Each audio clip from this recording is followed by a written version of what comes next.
Indian stock market लगातार नई ऊंचाइयों को छू रहा है और अब आने वाले दिनों में भी स्टॉक मार्केट में और भी ज्यादा इन्वेस्टमेंट आने की संभावनाएं हैं। ग्लोबल मार्केट्स में बड़ा बदलाव देखने को मिल रहा है। फॉरेन इन्वेस्टर्स चाइनीज इकोनॉमी पर मंडरा रहे संकट के मद्देनजर वहां से निवेश को निकालकर भारत में निवेश को बढ़ा रहे हैं। इतना ही नहीं, भारत को दुनिया के सबसे प्राइम इन्वेस्टमेंट डेस्टिनेशंस भी बताया है।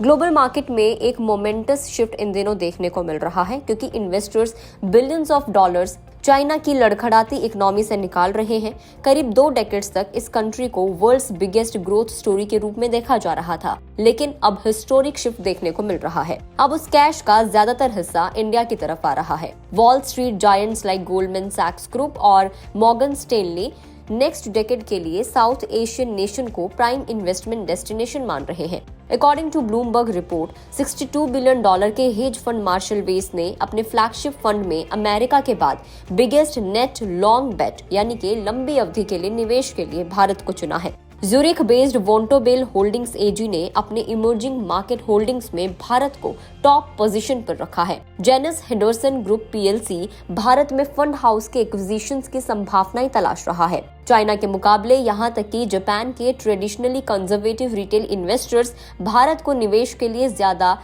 तरजीह दे रहे हैं। Under the leadership of prime minister Narendra Modi, Bharat ने इंफ्रास्ट्रक्चर की मजबूती पर जोरदार काम किया है, जिसकी बदौलत भारत दुनिया में फास्टेस्ट ग्रोइंग इकोनॉमी बन चुका है। मोदी सरकार एक तरफ ग्लोबल कैपिटल और सप्लाई लाइंस को चाइना से भारत में अट्रैक्ट करने में जुटी है। पश्चिमी देशों के साथ चीन के बढ़ते हुए तनाव का भी भारत को जबरदस्त फायदा मिल रहा है।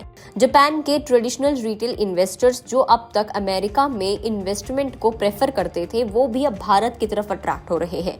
जापान की 5 India focused mutual funds inflows के लिहाज से टॉप 20 फंड्स में शामिल है। नोमुरा इंडियन स्टॉक फंड 4 साल के हाई पर है। इंडियन स्टॉक मार्केट का विकास और उसके स्टॉक मार्केट का वैल्यू का ग्रोथ आपस में जुड़ा हुआ है। अगर आर्थिक विकास 7% के दर से ग्रोथ दिखाता है तो बाजार का मार्केट वैल्यू भी इसी स्पीड से ग्रोथ दिखाता है। पिछले 2 दशकों में भारत का जीडीपी और स्टॉक मार्केट का मार्केट कैपिटलाइजेशन करीब बराबर $500 बिलियन से बढ़कर $3.5 ट्रिलियन तक जा पहुंचा है। पिछले 1 साल से भी कम समय में भारत के स्टॉक मार्केट ने इन्वेस्टर्स को जोरदार रिटर्न दिया है। 20 मार्च 2023 में सेंसेक्स 57,000 तक नीचे जा फिसला था तो निफ्टी 16,800 के लेवल पर आ गया था। इस लेवल से सेंसेक्स में 15,000 यानी कि 26.31% और निफ्टी में 5,000 पॉइंट्स यानी कि करीब 30% की तेजी आ चुकी है। इंडियन स्टॉक मार्केट का मार्केट वैल्यू जहां 255 लाख करोड़ के करीब था,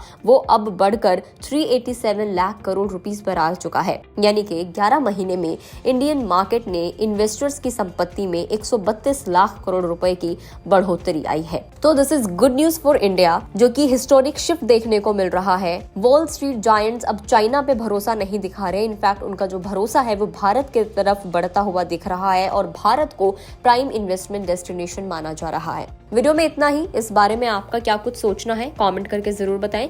अगर आप इस वीडियो को फेसबुक पर देख रहे हैं तो फेसबुक पेज को लाइक करें, यूट्यूब पर देख रहे हैं तो गुड रिटर्न्स के यूट्यूब चैनल को सब्सक्राइब करना ना भूलें।